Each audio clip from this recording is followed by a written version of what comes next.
Olá, seja bem-vindo a mais um estudo da Palavra de Deus. Que a graça do Senhor e Salvador Jesus Cristo esteja com você neste momento. Me chamo Sandro e vamos para o último estudo do livro do Apocalipse, hoje estudando com o tema Felizes para Sempre.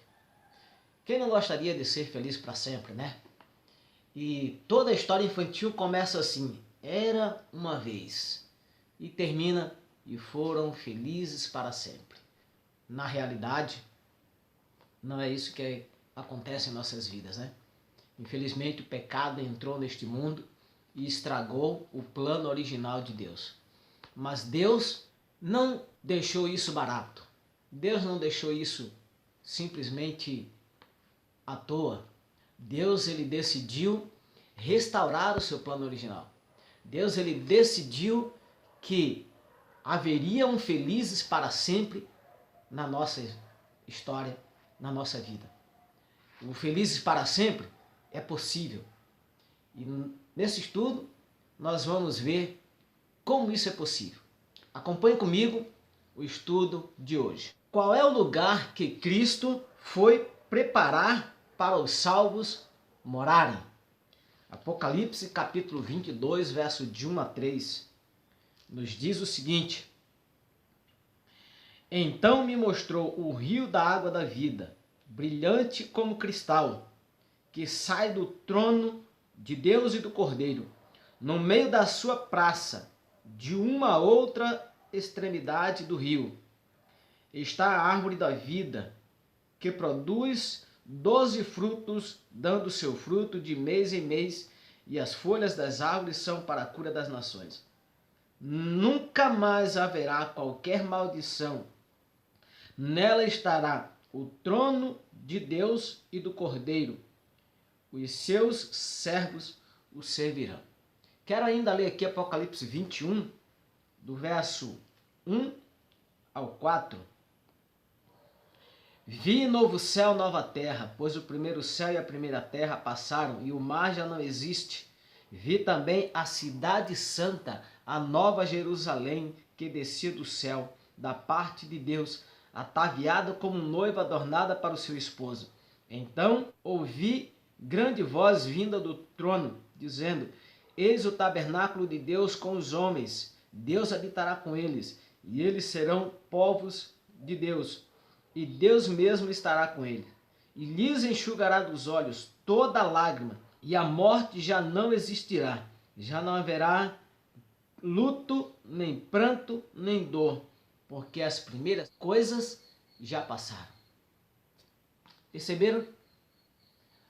Deus preparou um novo lar, um novo céu e uma nova terra, uma nova cidade chamada Jerusalém, a cidade santa. É este o lar que Deus preparou para mim e para você. Não gostaria você de fazer parte, de morar nessa cidade santa? Não gostaria você de ser feliz para sempre? Morar, ter uma vida onde não haverá mais morte, nem luto, nem pranto, nem choro? Não gostaria você de ter essa vida? Eu quero, queridos. Estou me preparando para isso. E você também é convidado a se preparar para ir. Você também é um convidado especial para morar na cidade santa. Quem ficará de fora da cidade? Quem é que não vai entrar na cidade? Apocalipse 22, verso 15. Assim diz o Senhor: fora ficam os cães, os feiticeiros, os impuros, os assassinos, os idólatras e todo aquele que ama. Perceberam? Quem é que vai ficar fora dessa cidade? Triste fim para essas pessoas, né? A vontade de Deus, querido, é que todos sejam salvos. Mas só vai habitar na cidade santa aquele que crê, que aceitar Jesus Cristo como seu Salvador.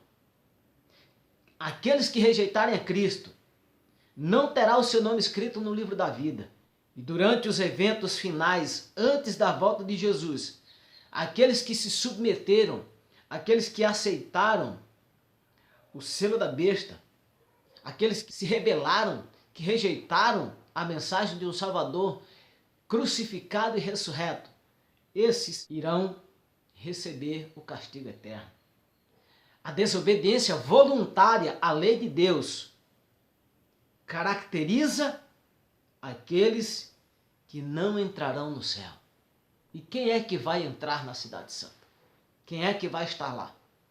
O versículo 14 do capítulo 22, assim diz o Senhor: bem-aventurados aqueles que lavam as suas vestiduras no sangue do Cordeiro, para que lhes assista o direito à árvore da vida e entre na cidade pelas portas. Aqueles que lavarem as suas vestiduras, aqueles que viverem em obediência, aqueles que aceitarem a Jesus Cristo como Salvador, aqueles que forem fiéis aos seus mandamentos, à sua palavra, aqueles que fizerem a vontade do Pai, esses entrarão na cidade santa.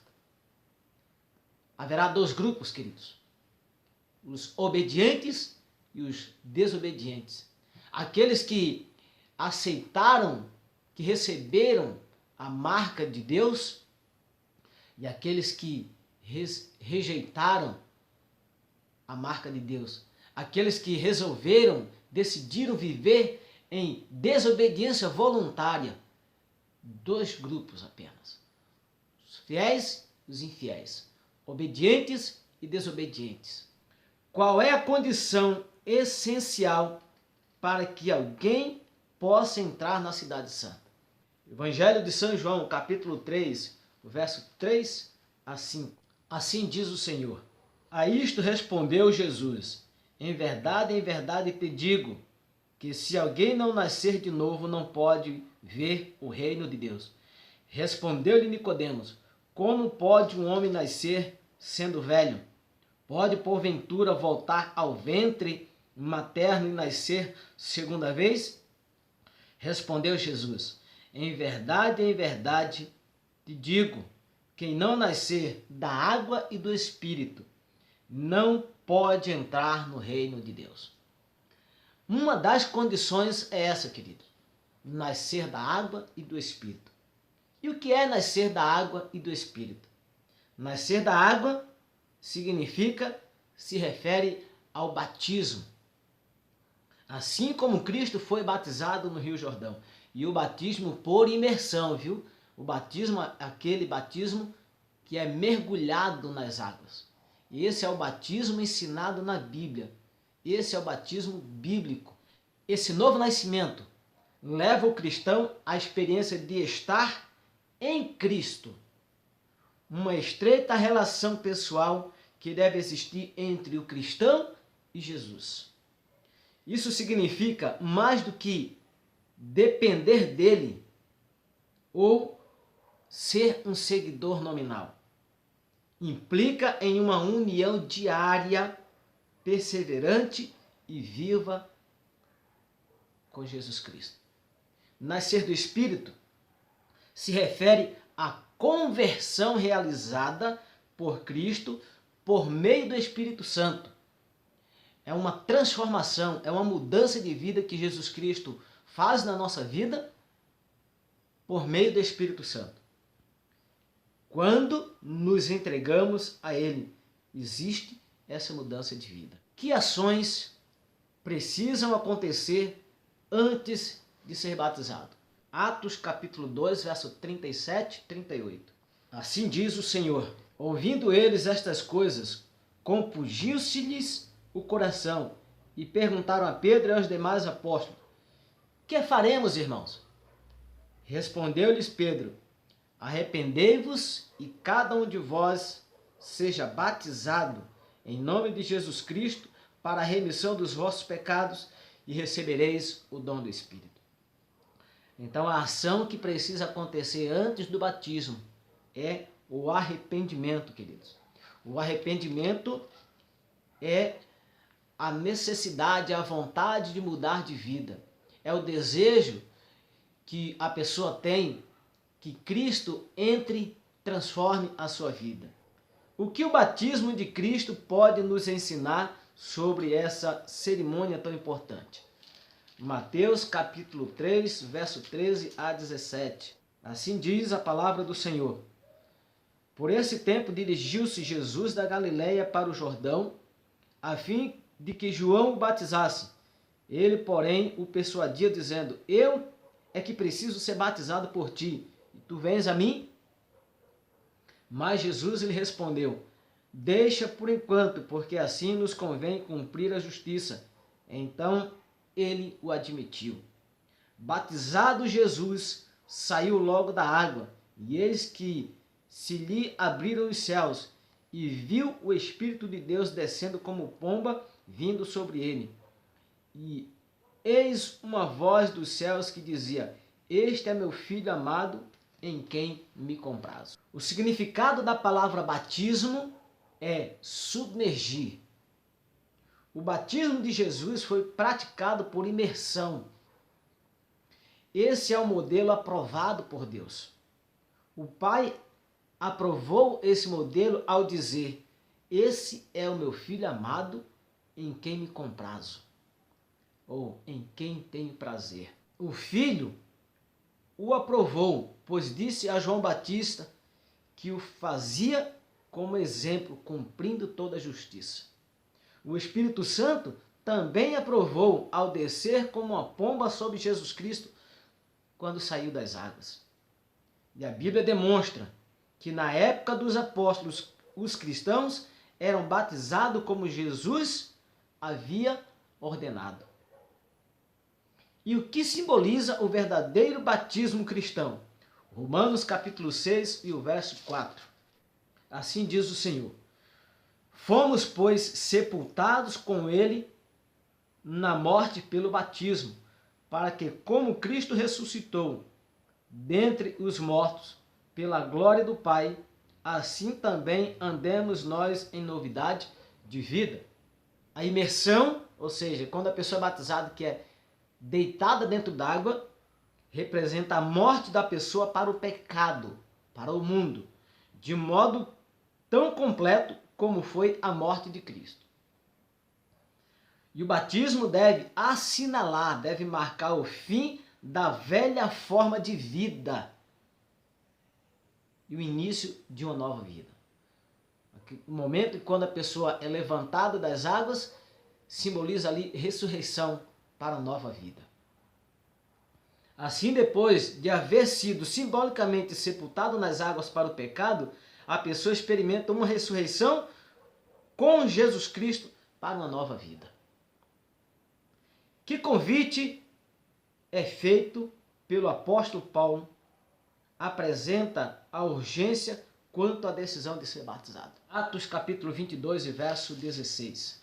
Assim diz o Senhor: e agora, por que te demoras? Levanta-te, recebe o batismo e lava os teus pecados, invocando o nome dele. Este é o convite. O exemplo de Paulo nos mostra que não deve haver demora em se tomar uma decisão de entrega completa a Jesus Cristo. Que promessa o livro do Apocalipse assegura àqueles que experimentam a verdadeira conversão em Cristo Jesus. Apocalipse 21, 3 e 4. Então ouvi grande voz vinda do trono dizendo: eis o tabernáculo de Deus com os homens, Deus habitará com eles, eles serão povos de Deus e Deus mesmo estará com eles. E lhes enxugará dos olhos toda lágrima, e a morte já não existirá, já não haverá luto, nem pranto, nem dor, porque as primeiras coisas passaram. Aqui está a promessa de Deus para você, querido. Para você que deseja viver feliz para sempre. Para você que deseja viver uma vida onde não haverá mais morte, nem pranto, nem luto, nem dor. Deus faz uma série de promessas para aqueles que aceitam a salvação oferecida por Ele. E neste momento, Jesus está te oferecendo a salvação, querido. Além de estarem com Deus para sempre, terão o direito de comer da árvore da vida, que significa receber a vida eterna. Uma outra promessa é que os salvos se sentarão no trono de Deus e farão parte do governo universal